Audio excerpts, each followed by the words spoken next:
Good afternoon, ladies and gentlemen. Dear colleague, dear Ararat, I was very glad to have the occasion to welcome you here in Prague, to welcome the minister Ararata Mիրզոյանի. We last had the opportunity to speak in May in Torino, and our today's meeting expresses our mutual interest to further deepen the relationship between Czech Republic and Armenia. Armenia is an important partner of our country. We can speak about parliamentary cooperation and also economic cooperation. We appreciate very much the continuation and the implementation of democratization reforms in Armenia that are in line with the SIPA agreement. I would also like to stress the fact that we really appreciate the progress achieved. We support the reform process and we hope Armenia will continue in it for the benefit of its citizens. The political commitment of the Armenian representation for the reforms and for the values represented by the EU are appreciated even more in the light of the difficult geopolitical situation in the region where Armenia is located. We also discussed the Czech priorities of the presidency of the Council. We discussed the Eastern Partnership in detail, and Armenia is an important part of the Eastern Partnership, of course. And we could not avoid the topic that is being discussed at every meeting these days, and that is the priorities of the Czech presidency and the Council of the European Union that were affected by Russian aggression against Ukraine. We discussed the priorities and the situation in general. Allow me also to express that we really appreciate how Armenia is interested in the continuation of the Eastern Partnership. The Czech Republic is persuaded that the EU must still be active in the region of Southern Caucasus. We also support more engagement of the EU, more participation in the mediation of the conflict in the region of the Southern Caucasus, because the Czech Republic wants to see this region as to be stable, prosperous, with a sustainable peace and normalized relationships in the area. I understand that these are difficult topics and it's not easy to find solutions and answers for them. I also really appreciate the efforts of Armenia and Turkey to work on normalizing their mutual relations. That was the main content of our meeting today. Thank you. Now, Minister Mիրզոյանի, please. So, dear Minister, dear colleagues, ladies and gentlemen, firstly, I would like to thank my colleague Yan Lipavsky for the very warm welcome. I would also like to seize the opportunity to congratulate the Czech Republic on the successful launch of its presidency in the Council of the European Union.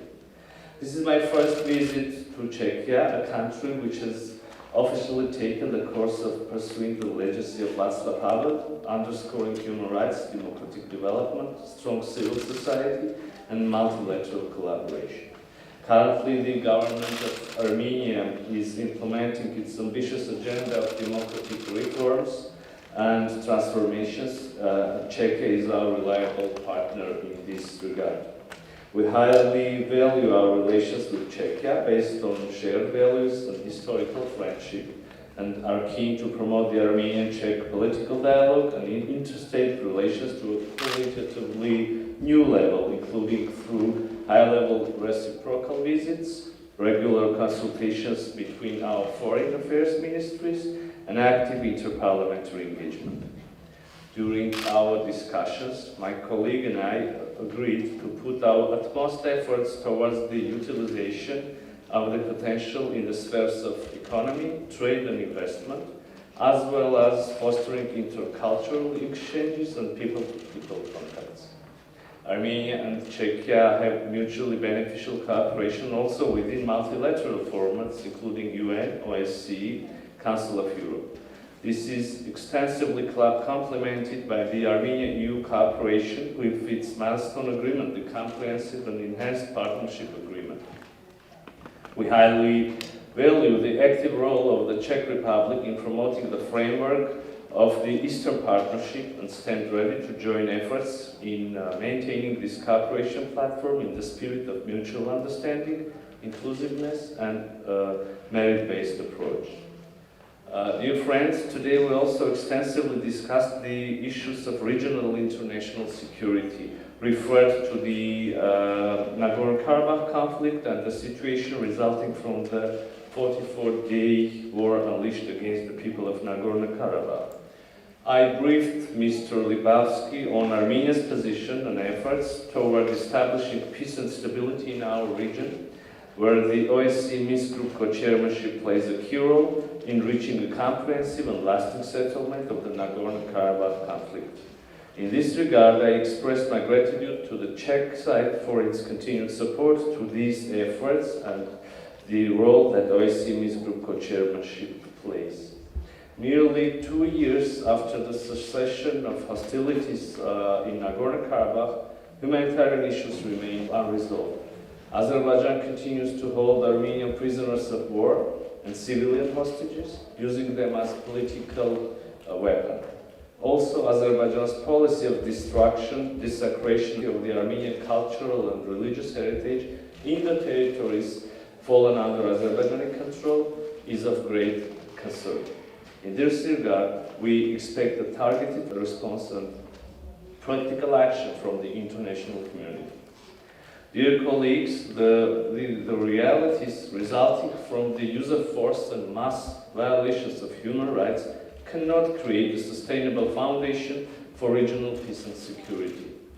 Armenia has repeatedly stated its readiness for constructive dialogue, refrained from preconditions and war-mongering rhetoric, for sustainable peace and development of our region. I will conclude my speech with this. Once again, thank you very much, Mr. Lipavsky, for your hospitality, and please kindly receive my invitation to visit Armenia. Děkuji, pane ministře, a nyní je prostor pro vaše dotazy. Poprosím ČTK. I would like to ask how is Armenia affected by sanctions on Russia? Thank you very much.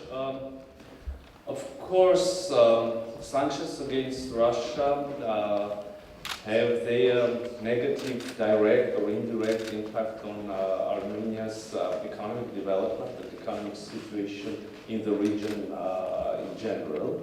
And thus we're trying to find short-term and mid-term solutions to mechanisms for addressing and, if possible, eliminating these threats. And my hope is that we will succeed in this process. Thank you. Díky a odvěď dotaz poprosím Armand Kostan. Thank you. I will read the question sent to us by the Army Press News Agency. It's to the Minister Lipavsky. So, Mr. Minister, since the 44-day war in 2020, Azerbaijan has been unlawfully holding 38 Armenian prisoners of war and civilian hostages, while the fate of many enforced disappearances remains unknown. Numerous international organizations and countries, including the Foreign Affairs Committee of Chamber of Deputies of Czech Parliament, in its resolutions have called upon Azerbaijan to free Armenian POWs. What Czechia, as a country which promotes human rights and humanitarian values, is doing to facilitate the process of freeing the Armenian prisoners of war? Thank you.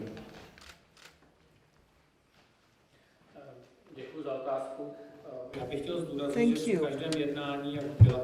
During any meeting, bilateral or multilateral, we stress that international humanitarian law and the Geneva Conventions must be respected. The Czech Republic strictly respects them, and we expect this from other countries as well.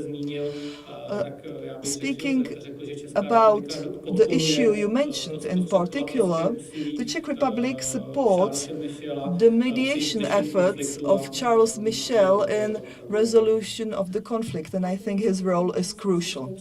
Thank you very much. Thank you all for coming. Have a nice rest of the day. Thank you. Goodbye.